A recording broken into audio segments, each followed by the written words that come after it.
Okay, good morning, fifth and sixth graders. So today for religion, we're going to read two passages. One is called the Lord's Supper, and then the second one is called Jesus in Gethsemane. Okay, so the first one, I'll share my screen here with you, is from Luke chapter 22, verses 7 through 30, so it's a little bit long. The day came during the festival of unleavened bread when the lambs for the Passover meal were to be killed. Jesus sent Peter and John with these instructions. Go and get the Passover meal ready for us to eat. Where do you want us to get it ready? They asked him. He answered, As you go into the city, a man carrying a jar of water will meet you. Follow him into the house that he enters, and say to the owner of the house, the teacher says to you, Where is the room where my disciples and I will eat the Passover meal? He will show you a large furnished room upstairs where you will get everything ready. They went off and found everything just as Jesus had told them, and they prepared the Passover meal. When the hour came, Jesus took his place at the table with the apostles. He said to them, I have wanted so much to eat this Passover meal with you before I suffer. For I tell you, I will never eat it until it is given its full meaning in the kingdom of God. Then Jesus took a cup, gave thanks to God, and said, Take this and share it among yourselves. I tell you, from that now on, I will not drink this wine until the kingdom of God comes. Then he took a piece of bread, gave thanks to God, broke it, and gave it to them, saying, This is my body, which is given for you. Do this in memory of me. In the same way, he gave them the cup after the supper, saying, This cup is God's new covenant sealed with my blood, which is poured out for you. But look, the one who betrays me is here at the table with me. The Son of Man will die as God has decided, but how terrible for that man who betrays him. Then they began to ask among themselves which one of them it could be and who was going to do this. An argument broke out among the disciples as to which of them should be thought of as the greatest. Jesus said to them, The kings of the pagans have power over their people, and the rulers claim the title friends of the people. But this is not the way it is with you. Rather, the greatest one among you must be like the youngest, and the leader must be like the servant.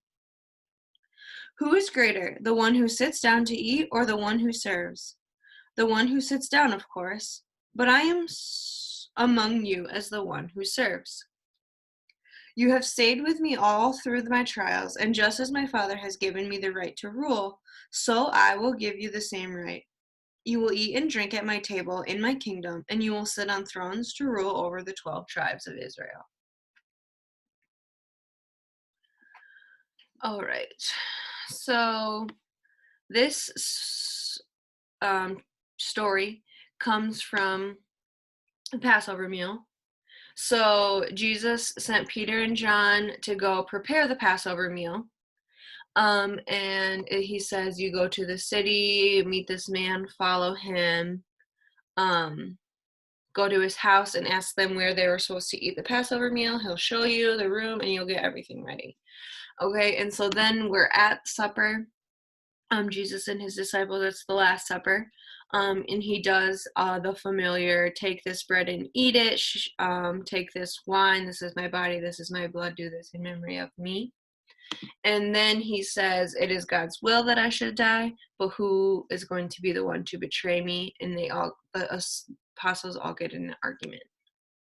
Okay, so you're going to draw or write the sequence of events. The first this happens, next this happens, third this happens.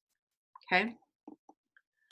All right, so then the next, Jesus in Gethsemane, is also from Luke chapter 22, and it's just verses 39 through 53.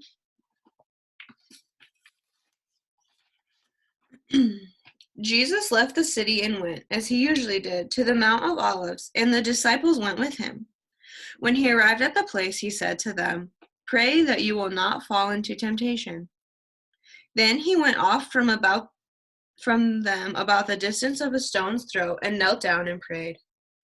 "Father," he said, "if you will take this cup of suffering away from me, not my will, however, but your will be done." An angel from heaven appeared to him and strengthened him. In great anguish he prayed even more fervently, his sweat like drops of blood falling to the ground. Rising from his prayer, he went back to the disciples and found them asleep, worn out by their grief. He said to them, "Why are you sleeping? Get up and pray that you will not fall into temptation."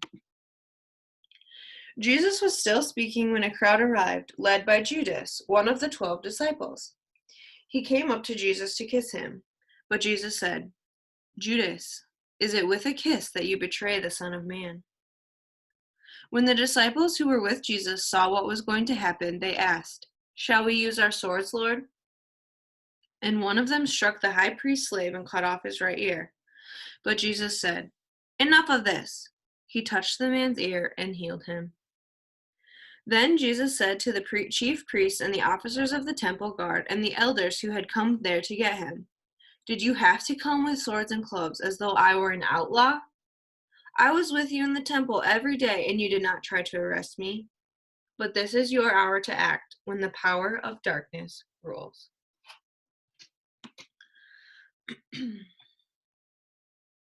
All right, so then going back to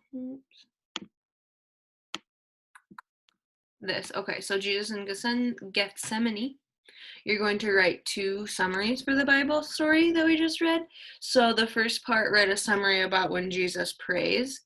So that's going to be chapters or verses 39 through 45.